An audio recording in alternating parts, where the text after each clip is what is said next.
Mr. Abernathy wasn't the sort of person you'd notice. He blended into the quiet hum of the Harrison Public Library like a well-worn book on a dusty shelf. Short, with perpetually rumpled tweed jackets and spectacles that magnified his kind, watery eyes, he was the librarian everyone forgot until they needed him. Children would ask him where to find dinosaur books, teenagers sought his help with research papers, and elderly patrons relied on his gentle recommendations for their next read. He was a fixture, a comforting presence, as predictable as the Dewey Decimal System. But beneath the surface of this unassuming facade, Mr. Abernathy harbored a secret. A secret born of desperation and fueled by a touch of forbidden excitement. The library, despite its quaint charm, was struggling. Funding cuts were looming, and Mr. Abernathy, a dedicated employee for over 30 years, feared for his job and the future of the institution he loved. His salary barely covered his bills, and the weight of his financial anxieties pressed down on him like a heavy tome. He lived alone in a small, cluttered apartment above a bakery, the sweet scent of pastries a constant reminder of the simple pleasures he could no longer afford. His only companion was a ginger cat named Ptolemy, a creature of discerning tastes and expensive dietary needs. Ptolemy, in Mr. Abernathy's eyes, deserved the best, even if it meant sacrificing his own meager comforts. It was during one of his late-night shifts, while sifting through forgotten archives in the library's damp, cavernous basement, that he stumbled upon the hidden collection. Behind a loose brick in a crumbling wall, he discovered a stack of ancient texts, their leather bindings cracked and their pages filled with elegant, faded script. They were manuscripts of immense historical and cultural value, relics from a bygone era. And they were completely uncatalogued, undocumented, and seemingly forgotten by time. Mr. Abernathy's heart pounded in his chest. He knew, instantly, that these texts could be his salvation, and perhaps, the library's as well. But selling them would mean betraying his oath, breaking the trust placed in him. The moral dilemma gnawed at him, a constant battle between his conscience and his pressing need. The weight of the decision pressed heavily on Mr. Abernathy. Every night, after locking up the library and feeding Ptolemy his salmon-flavored kibble, he would return to the basement. The ancient texts, stacked neatly on a makeshift table fashioned from old crates, seemed to glow faintly in the dim light, beckoning him closer. He'd carefully unwrap each manuscript, his fingers tracing the delicate calligraphy, marveling at the intricate illustrations. He'd spend hours poring over their contents, deciphering forgotten languages, and immersing himself in the stories they held. One text, in particular, captivated him, a beautifully illuminated copy of The Travels of Marco Polo, filled with fantastical depictions of faraway lands and exotic creatures. Another, a collection of ancient Greek poems, spoke of love, loss, and the enduring power of the human spirit. He felt a strange connection to these long-dead authors, a sense of shared humanity that transcended time and space. He researched the texts extensively, consulting online databases and scholarly articles, learning about their provenance and estimated value. The more he learned, the more conflicted he became. The texts were priceless, irreplaceable artifacts, treasures that belonged to the world. Could he, in good conscience, sell them for personal gain, even if it meant saving the library and ensuring Ptolemy's continued well-being? He tried to convince himself that he was doing the right thing, that he was merely a custodian, a temporary guardian of these forgotten relics. He imagined the texts ending up in the hands of wealthy collectors who would appreciate their beauty and preserve them for future generations. He pictured the library receiving a much-needed influx of funds, enough to repair the leaky roof, purchase new computers, and hire additional staff. He even fantasized about taking Ptolemy on a well-deserved vacation to a sunny beach, where the cat could bask in the warmth and feast on fresh seafood. But deep down, he knew that selling the texts was wrong. It was a betrayal of his principles, a violation of his sacred duty as a librarian. He was entrusted with protecting knowledge, not profiting from it. The guilt gnawed at him, a persistent ache in his soul. He tossed and turned in his bed at night, haunted by visions of disapproving librarians and whispering manuscripts. The secret was consuming him, turning him into someone he didn't recognize. He knew he had to make a decision, and soon, before the burden became too much to bear. The decision, once agonizing, now felt inevitable. The library received another devastating funding cut notice. The town council, facing its own budget crisis, had slashed the library's allocation by half. Mr. Abernathy knew then that he couldn't stand by and watch his beloved institution crumble. He rationalized it as a necessary evil, a temporary measure to ensure the library's survival. He would sell a few of the texts, just enough to keep the doors open and the lights on. He promised himself that he would find a way to repay the funds, to replace the texts with legitimate acquisitions. It was a fragile promise, built on a foundation of guilt and desperation, but it was enough to quiet the nagging voice of his conscience, at least for now. He meticulously planned his operation, taking steps to conceal his identity and avoid detection. He created a new email address, a burner phone, and a fictitious online persona, Barnaby Blackwood, a reclusive antiquarian with a passion for rare books. He chose the name carefully, drawing inspiration from his favorite childhood stories and the dusty volumes that lined the library shelves. He set up an online shop on a lesser-known platform specializing in rare and antique items, carefully crafting descriptions and taking high-resolution photographs of the texts. He intentionally obscured certain details, removing any identifying marks or library stamps that could link the items back to the Harrison Public Library. He priced the texts conservatively, hoping to attract buyers quickly without raising suspicion. The first sale came as a surprise.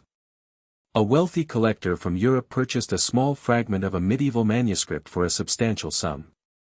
Mr. Abernathy's heart pounded in his chest as he processed the transaction.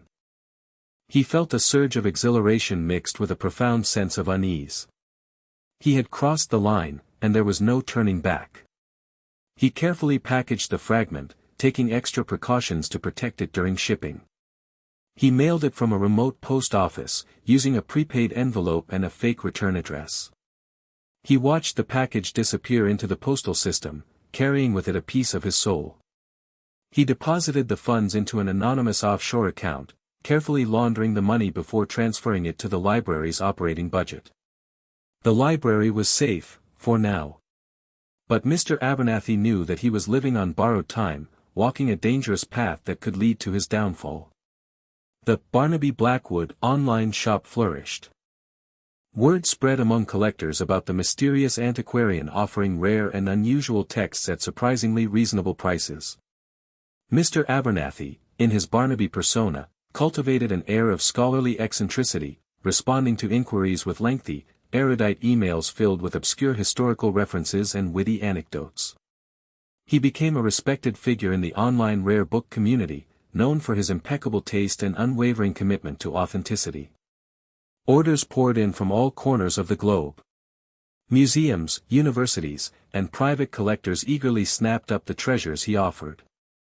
Mr. Abernathy meticulously documented each sale, keeping detailed records of the items sold, the buyers' identities, and the amounts received. He felt a strange sense of pride in his double life. Mr. Abernathy, the quiet librarian, remained unnoticed, while Barnaby Blackwood, the enigmatic antiquarian, gained fame and fortune. The library thrived. The leaky roof was repaired, new computers were purchased, and the staff received much-deserved raises. Mr. Abernathy even managed to acquire a few new books, fulfilling his promise to replace the stolen texts, albeit with less significant acquisitions. He felt a sense of accomplishment, a vindication of his actions. He had saved the library, and he had done it all by himself. Ptolemy, too, benefited from Mr. Abernathy's newfound wealth. The ginger cat enjoyed a steady supply of gourmet cat food, luxurious cat beds, and an endless array of toys. Mr. Abernathy often joked that Ptolemy was the only one who truly appreciated his success. But the success came at a price. The stress of maintaining his double life took its toll on Mr. Abernathy's health. He suffered from insomnia, anxiety, and frequent headaches. He became increasingly paranoid, constantly fearing that his secret would be exposed. He avoided social interactions, preferring the solitude of his apartment and the company of Ptolemy. He knew that he couldn't keep up the charade forever. The walls were closing in, and the inevitable day of reckoning was drawing near. He tried to convince himself that he would stop, that he would sell just a few more texts and then disappear, leaving Barnaby Blackwood behind. But the temptation was too strong, the rewards too enticing. He was trapped in a web of his own making, and he didn't know how to escape. Ms. Eleanor Ainsworth was not your average collector. She wasn't driven by mere financial gain or the desire to possess beautiful objects. For Eleanor, collecting rare books was a passion, a calling, a way to connect with the past and preserve it for future generations. She possessed an encyclopedic knowledge of rare books, their history, their provenance, and their unique characteristics. She could spot a forgery from a mile away and identify a first edition with a single glance. Eleanor had been following Barnaby Blackwood's online shop for months, impressed by the quality and rarity of the items he offered. She had purchased several texts from him, each one meticulously examined and authenticated before adding it to her extensive collection. She appreciated Barnaby's scholarly approach and his commitment to preserving the integrity of the books he sold. However, Eleanor was also a meticulous researcher, a detail-oriented scholar who left no stone unturned. She kept detailed records of all her acquisitions, noting every imperfection, every annotation, and every unique characteristic. She had developed her own system of cataloging, a complex web of codes and cross-references that allowed her to track the provenance of each book in her collection. It was while reviewing her recent purchases from Barnaby Blackwood that Eleanor noticed something peculiar. Several of the texts bore faint, almost imperceptible markings on their inner covers. These markings, seemingly random sequences of letters and numbers, didn't appear to be standard library markings or ownership inscriptions. They were too precise, too consistent to be mere coincidences. Eleanor delved deeper, comparing the markings across different texts, searching for patterns and connections. She consulted her extensive library of reference books, scouring through databases and archives, hoping to find a clue. Days turned into weeks as she relentlessly pursued her investigation, driven by a nagging feeling that something wasn't quite right. She felt like a detective on the trail of a cunning criminal, piecing together fragments of evidence to uncover a hidden truth. She knew that Barnaby Blackwood was hiding something, and she was determined to find out what it was. The thrill of the chase, the intellectual challenge, was as intoxicating as the discovery of a rare and valuable book. She wouldn't rest until she had solved the mystery of the markings. The breakthrough came unexpectedly, during a late-night online search. Eleanor stumbled upon a digitized collection of library catalogs from the early 20th century. As she scrolled through the endless pages of faded text, her eyes caught a familiar pattern. A series of numbers and letters, arranged in a sequence that mirrored the markings on Barnaby Blackwood's texts. Her heart skipped a beat. She cross-referenced the catalog codes with the titles of the books she had purchased from Barnaby. A match. And then another. And another. The codes corresponded to a specific section of the Harrison Public Library's collection, a section dedicated to rare and antique manuscripts. A wave of realization washed over her. Barnaby Blackwood wasn't just a reclusive antiquarian. He was selling stolen goods. He was profiting from the theft of priceless cultural artifacts. The implications were staggering. Eleanor felt a mix of anger, betrayal, and a profound sense of disappointment. She had admired Barnaby's supposed integrity, his commitment to preserving the past. Now, she realized that he was nothing more than a common thief, exploiting the treasures he claimed to cherish. She knew she couldn't keep this information to herself. She had a moral obligation to report her findings to the authorities. But she also knew that confronting Barnaby directly could be dangerous. He might try to destroy the evidence, or worse. She needed to find a way to expose his scheme without putting herself at risk. Then, she remembered the Reddit forum. A vibrant online community of rare book enthusiasts, scholars, and collectors. A place where people shared their knowledge, their discoveries, and their suspicions. She decided to post her findings on the forum, hoping to gather more information and solicit advice from other experts.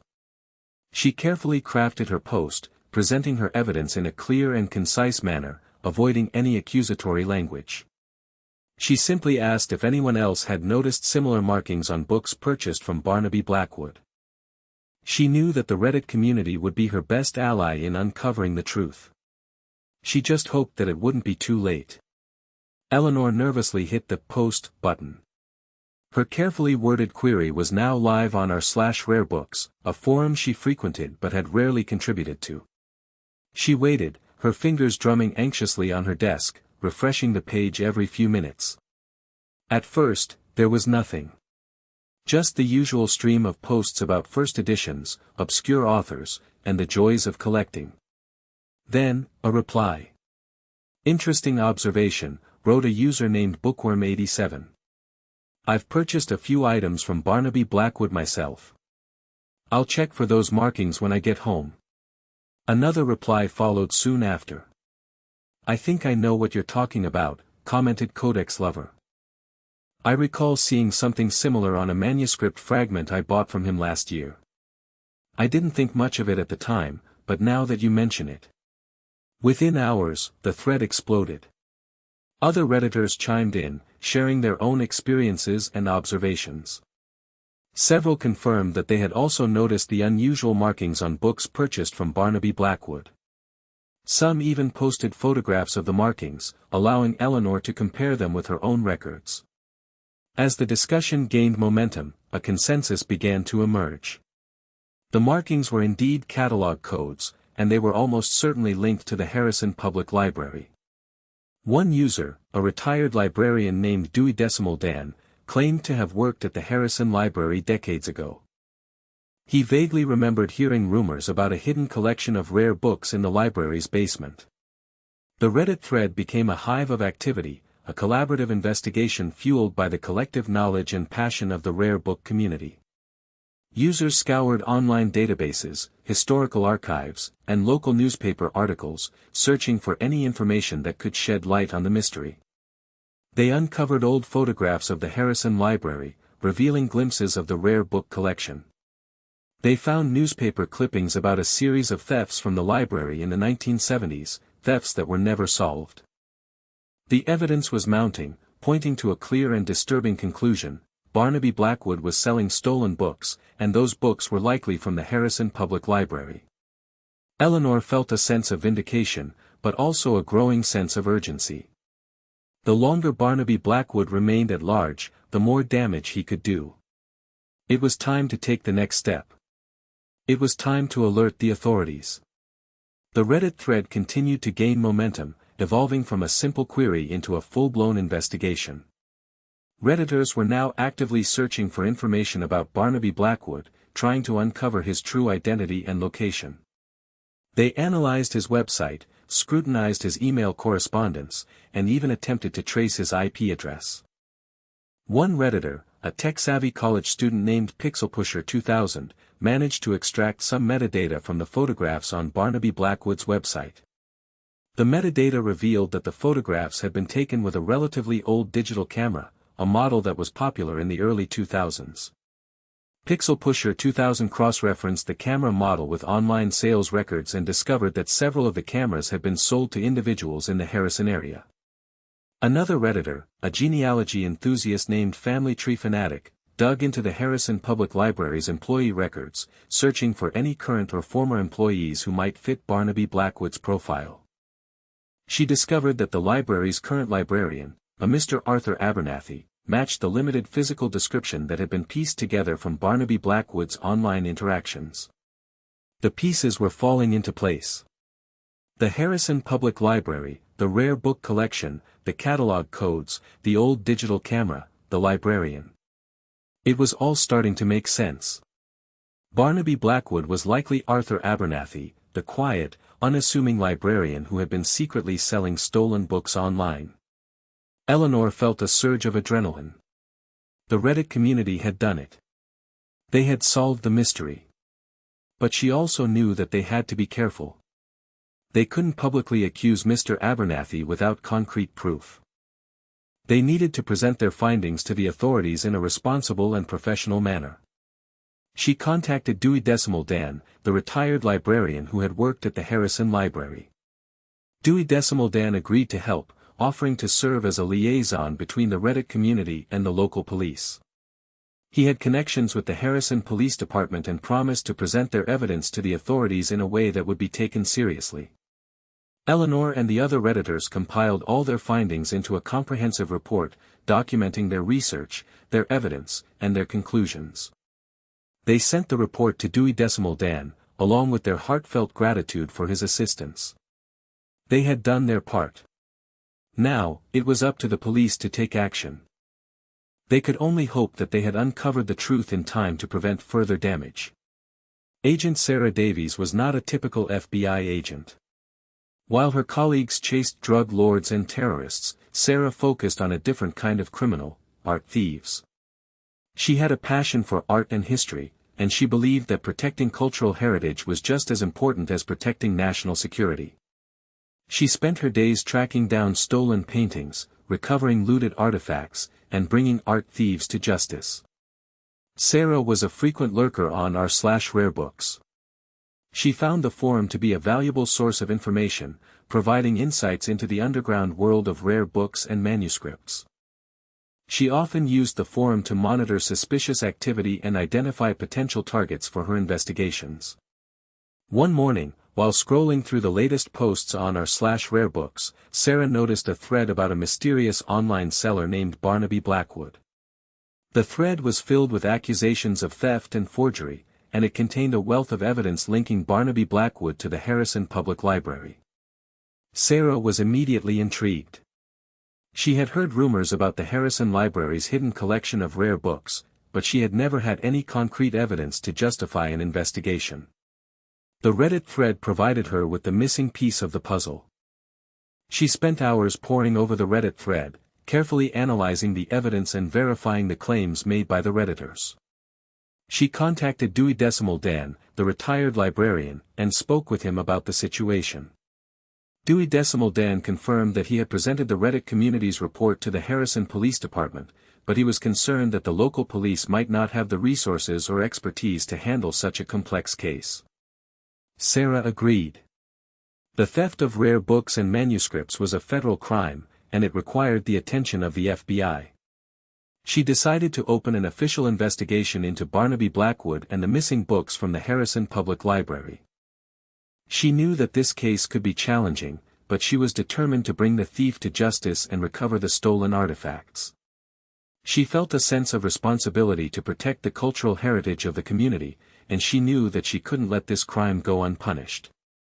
The hunt for Barnaby Blackwood was on.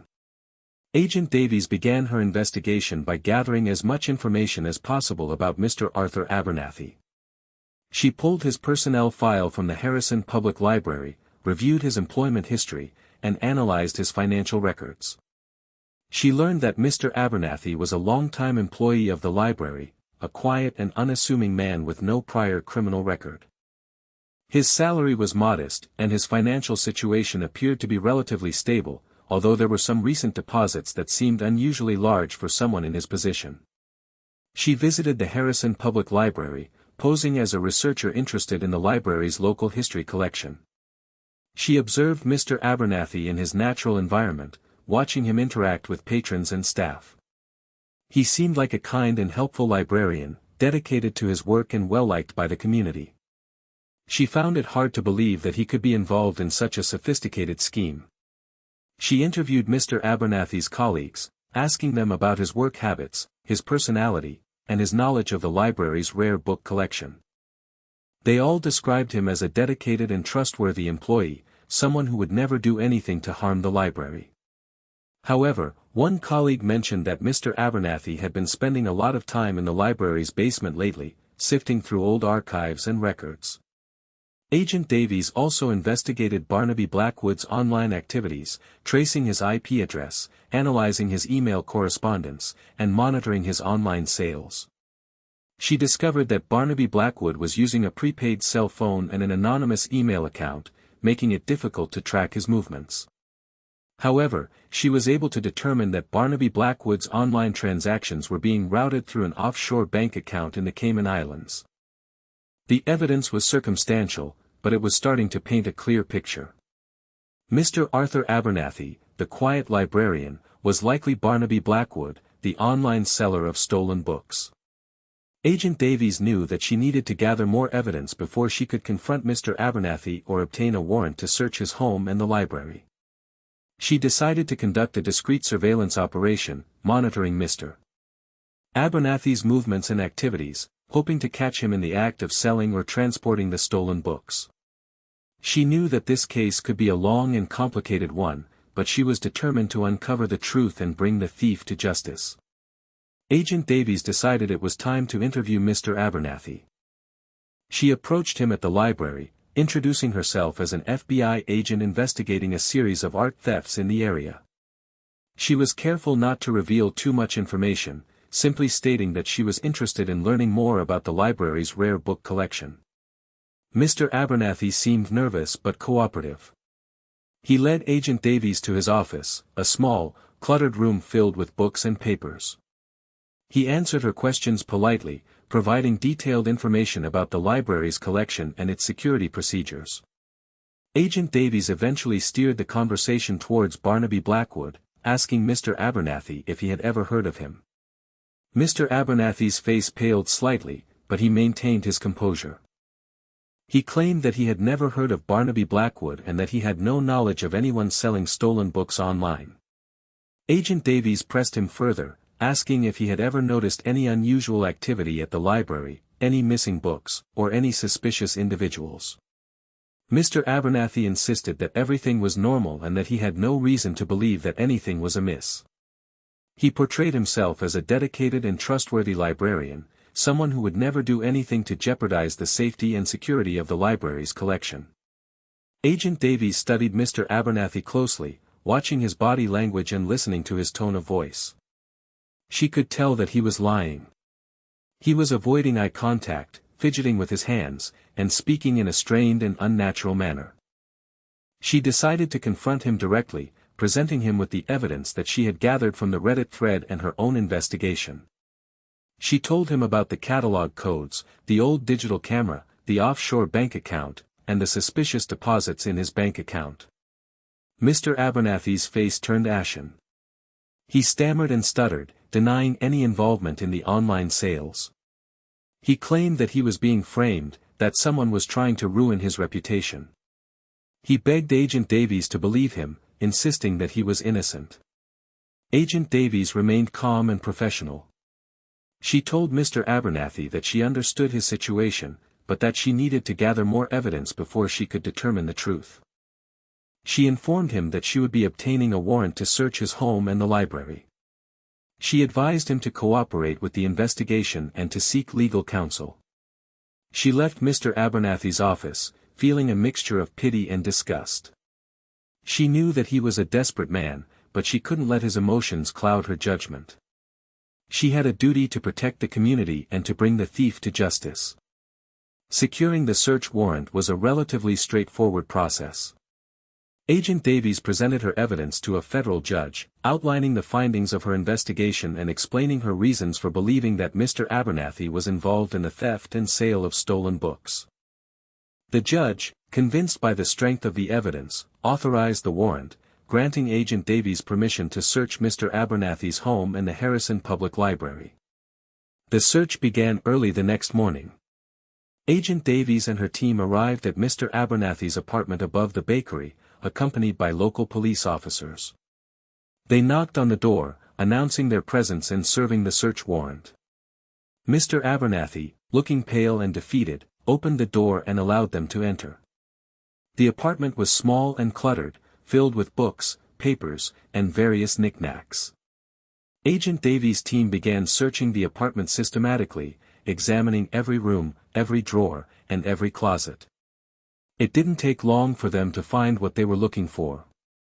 In the attic, hidden beneath a pile of old clothes, they discovered a stack of ancient texts, their leather bindings cracked and their pages filled with elegant, faded script. Agent Davies recognized the texts immediately. They were the missing books from the Harrison Public Library, the books that Barnaby Blackwood had been selling online. She felt a sense of triumph, knowing that she had finally cracked the case.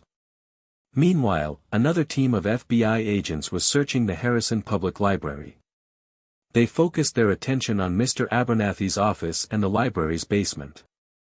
In the basement, behind a loose brick in a crumbling wall, they discovered a hidden compartment, similar to the one that Mr. Abernathy had used to hide the books in the first place. Inside the compartment, they found a collection of electronic devices, including a prepaid cell phone, an anonymous email account, and an old digital camera. They also found a detailed ledger, documenting Mr. Abernathy's online sales and his financial transactions. The ledger confirmed that Mr. Abernathy was Barnaby Blackwood and that he had been profiting from the sale of stolen books for several years. The evidence was overwhelming. Mr. Abernathy was caught red-handed. Agent Davies ordered his arrest, knowing that his double life was finally over. The quiet librarian was about to face the consequences of his actions. Handcuffed and looking utterly defeated, Mr. Abernathy was led out of his apartment and into a waiting police car. As he was escorted away, he glanced up at the bakery below, the sweet scent of pastries now a cruel reminder of the simple life he had thrown away. Back at the library, the FBI agents continued their search, meticulously documenting every item they found. They discovered a hidden room behind a bookshelf in Mr. Abernathy's office, a secret sanctuary where he had spent countless hours poring over the ancient texts and planning his online sales. Inside the room, they found a collection of rare books and manuscripts that had not yet been sold, along with a detailed business plan outlining Mr. Abernathy's long-term strategy for expanding his online business. They also found a series of letters from satisfied customers, praising Barnaby Blackwood for his expertise and his commitment to authenticity. Agent Davies felt a sense of sadness as she surveyed the scene. Mr. Abernathy was a complex and conflicted individual, a man driven by desperation and consumed by greed. He had used his knowledge and his skills to deceive and exploit others, all in the name of saving the library and improving his own financial situation. She knew that Mr. Abernathy would face serious charges, including theft, fraud, and money laundering. He could spend many years in prison, paying the price for his crimes. But Agent Davies also knew that the recovery of the stolen books was a victory for the community and for the preservation of cultural heritage. The books would be returned to the Harrison Public Library, where they would be properly catalogued and made available to researchers and scholars for generations to come. As the sun began to set, casting long shadows across the library's reading room, Agent Davies reflected on the case and its implications. She realized that even the most unassuming individuals could be capable of extraordinary acts of deception and betrayal. She also realized that the power of community and the pursuit of truth could ultimately triumph over greed and corruption. The Reddit community had played a crucial role in uncovering Mr. Abernathy's scheme, demonstrating the power of online collaboration and the importance of vigilance in protecting cultural heritage. The case of the low-key librarian and the stolen books was a reminder that even in the digital age, the pursuit of knowledge and the preservation of history remained essential values. The legal proceedings against Mr. Abernathy moved swiftly. The evidence was overwhelming, and his defense attorney, a young public defender fresh out of law school, had little to work with. Mr. Abernathy initially maintained his innocence, claiming that he had been framed and that the stolen books had been planted in his apartment and at the library. However, as the trial date approached, he realized the futility of his denials and decided to change his plea to guilty. He pleaded guilty to charges of theft, fraud, and money laundering, admitting that he had stolen the books from the Harrison Public Library and sold them online under the alias Barnaby Blackwood. He explained that he had been driven by financial desperation and a desire to save the library from closure. He apologized for his actions, expressing remorse for the harm he had caused to the community and to the reputation of the library. The judge, taking into account Mr. Abernathy's age, his lack of prior criminal record, and his guilty plea, sentenced him to 5 years in prison. He was also ordered to pay restitution to the Harrison Public Library for the value of the stolen books. The news of Mr. Abernathy's arrest and conviction sent shockwaves through the Harrison community. Many residents were stunned by the revelation that the quiet, unassuming librarian they had known for so many years was a thief and a fraudster. They struggled to reconcile their image of Mr. Abernathy with the reality of his crimes. Some residents expressed anger and outrage, condemning Mr. Abernathy for his betrayal of trust and his exploitation of the library's resources. Others expressed sympathy and understanding, acknowledging the difficult circumstances that had led him to commit his crimes. The Harrison Public Library, once again facing financial uncertainty, launched a fundraising campaign to replenish its collection and restore its reputation. The community rallied behind the library, donating books, money, and volunteer hours. The library's Board of Trustees vowed to strengthen security measures and improve oversight of the library's collections.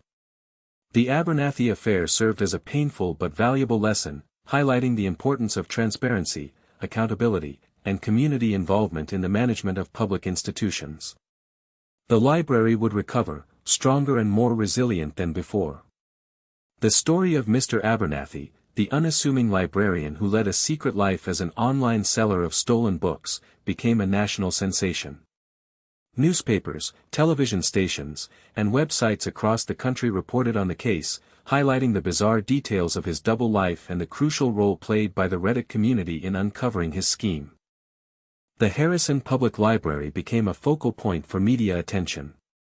Reporters from around the world descended on the small town, interviewing library staff, local residents, and even Ms. Eleanor Ainsworth, the meticulous collector who had first raised suspicions about Barnaby Blackwood.